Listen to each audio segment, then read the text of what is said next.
Hello, my name is Dinesh Khanna. I'm a photographer based in Gurgaon in India. And I wanted to talk to you about photography being a language. I've always said that I'm fluent in three languages. One is English, which I'm speaking to you with right now. The other is Hindi, which happens to be my mother tongue. I'm from Punjab and the north of India. And the third, which really actually has become one of my major languages in my life, is photography. So, like I started was saying, I am fluent in three languages: English, Hindi, and photography. And as is the case with any language, for instance, we speak in English, we could be just gossiping, we could have a general conversation, I could be giving you some information, you could be giving me some directions. But when one wants to express oneself, that's when language actually plays a very key role as far as being an artist is concerned. And that is something which one has to look out for when one is using photography in a more serious manner, I would say. Like with any other language, it's when you want to express yourself, or you want to make a comment, or you want to give an opinion, or you want to show the fact that you love something, or you hate something, or you want to share something that goes beyond just ordinary everyday chatter. That's when the language actually takes another level, and that's the kind of photography which is what I would want to speak to you about and share with you in this particular program. Like I said, I live in Gurgaon, and Gurgaon has been known as the Millennium City.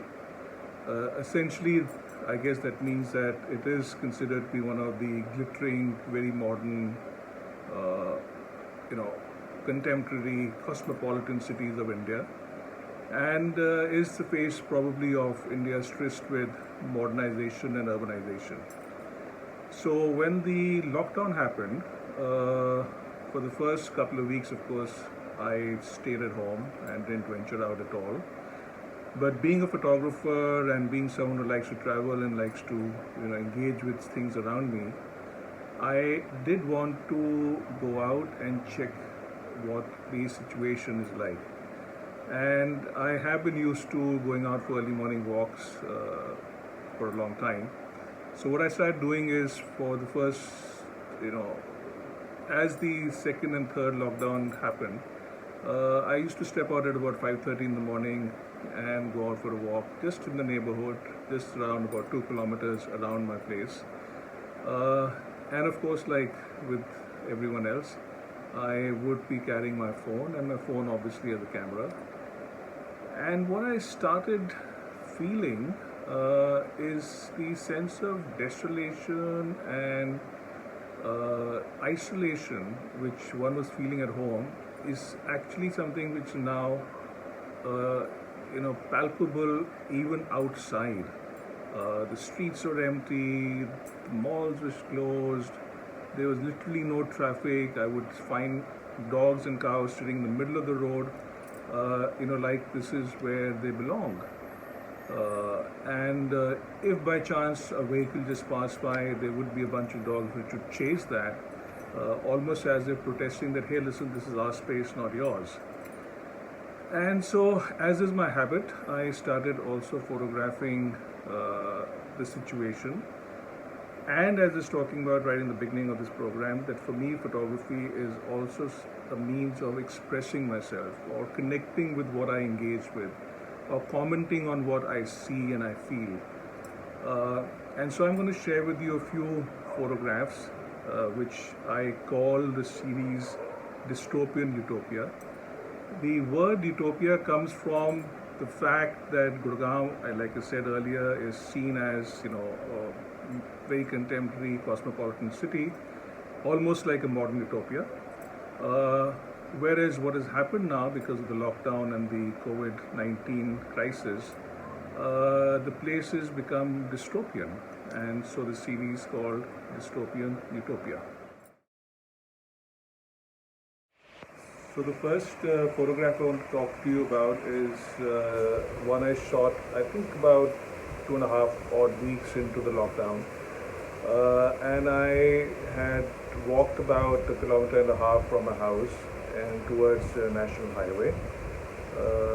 And on the right side, there's this very large vacant plot where a brand new mall is supposed to come up, but right now it's very much in the beginning stages of construction.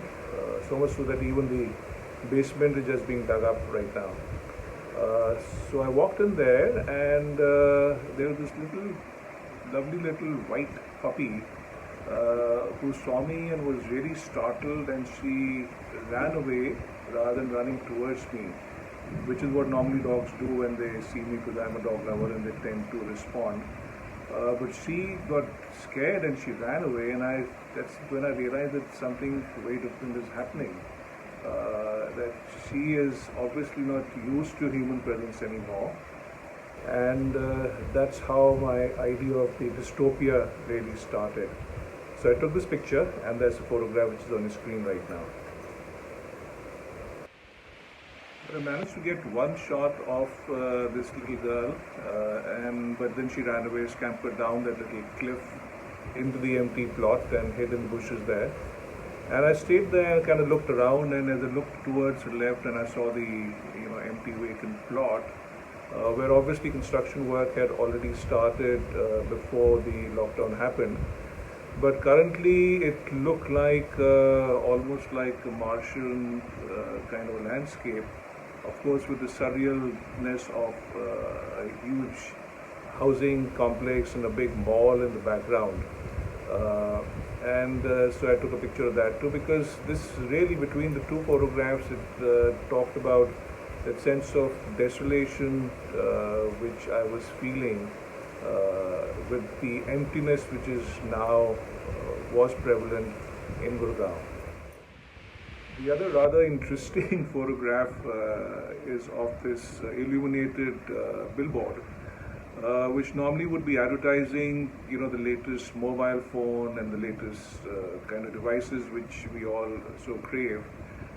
And now the message, instead of it being one of the brands, was the fact that one should be disinfecting our devices rather than using them. Again, another sign of the times. And now I just share two more photographs for this particular series.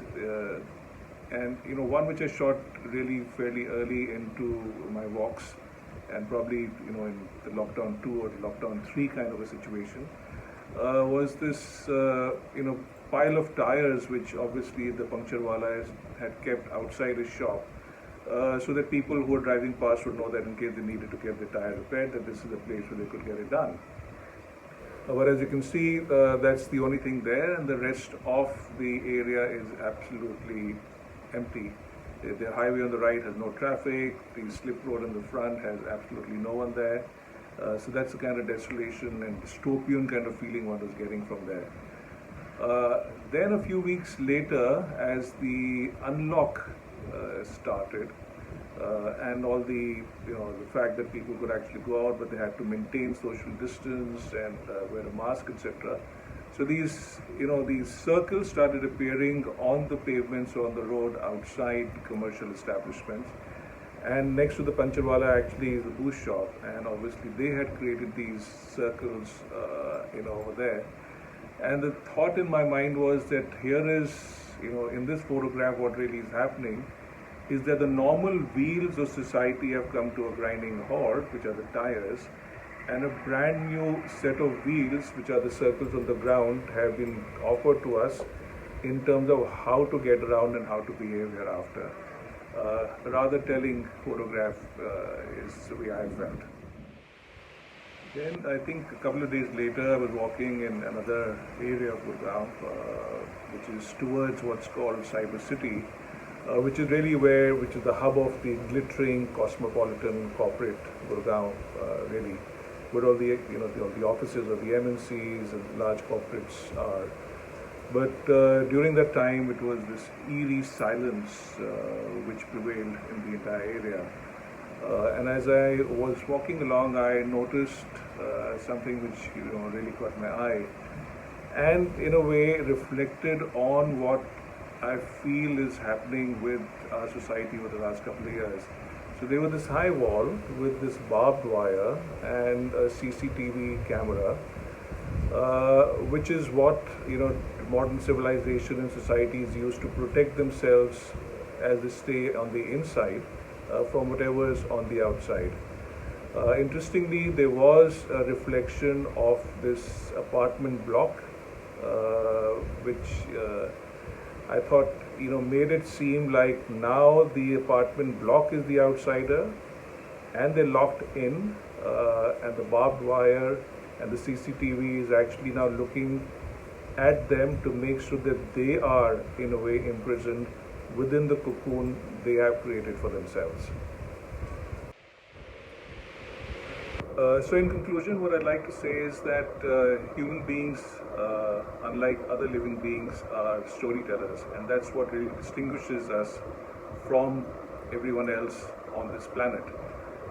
We tell stories, we are storytellers, and how we tell our stories is through language.